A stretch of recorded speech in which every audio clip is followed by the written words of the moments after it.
After a long day of work, Gene Romanelli headed to a Wells Fargo branch in West Palm Beach to withdraw money for rent. But when he handed over his driver's license and Visa card, the bank teller told the Haitian man to wait while she consulted with another teller. As Ellie stood in the lobby, one of the tellers called the Palm Beach County Sheriff's Office. Instead of leaving the bank with his own money to pay his bills, Ellie says he encountered a nightmare with the cops, who handcuffed him, detained him, and accused him of committing a felony.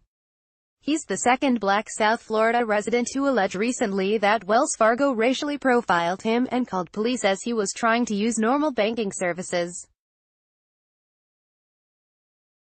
An elderly black woman recently sued after a Fort Lauderdale Wells Fargo branch refused to cash her check, asked her how she got the money, and threatened to call the police on her. In Ellie's case, the cops actually showed up. Now, in a case pending in Palm Beach County Circuit Court, he's suing the nation's third-largest commercial bank, accusing it of racial discrimination, false imprisonment, and negligent training. After being handcuffed and on display in the Wells Fargo lobby for all customers to see, the surprised Ellie professed his innocence of any crime, his complaint alleges. In a statement, Wells Fargo spokeswoman Michelle Palomino says the bank is aware of the lawsuit but cannot comment since the case is still open. Wells Fargo opposes discrimination of any kind, she added, and we take Mr. Romanelli's allegations very seriously. Ellie's incident happened on June 1, 2017, inside the bank at 4900 Okeechobee Boulevard. After tellers called the police, deputies detained and handcuffed him in the lobby, he says, humiliating him in front of other customers.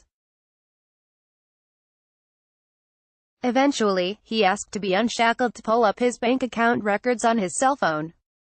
Only then was he given a chance to prove he was an account holder, and all he was doing was just taking out cash to pay his rent, according to his federal complaint. Ellie's story comes amidst months of national headlines about police being called on black people for everyday activities including barbecuing at a park, waiting at a Starbucks, and selling water. In the complaint, he describes the teller's behavior as outrageous, calling it an instance of racial bias against black Haitians. In court filings, attorneys for Wells Fargo have tried to have the case dismissed with arguments that Ellie failed to establish it was Wells Fargo who falsely imprisoned him or to prove the company knew or should have known its employees would call the cops on a paying customer. In an opposing response, Ellie's attorney, Gary Susser, writes that the bank was simply trying to distance itself from the allegations. Being judged as a felon by the color of one's skin should not be tolerated in our society, the response reads. Wells Fargo and its employees must be held to account for their conduct, which cannot be deemed to be made in good faith.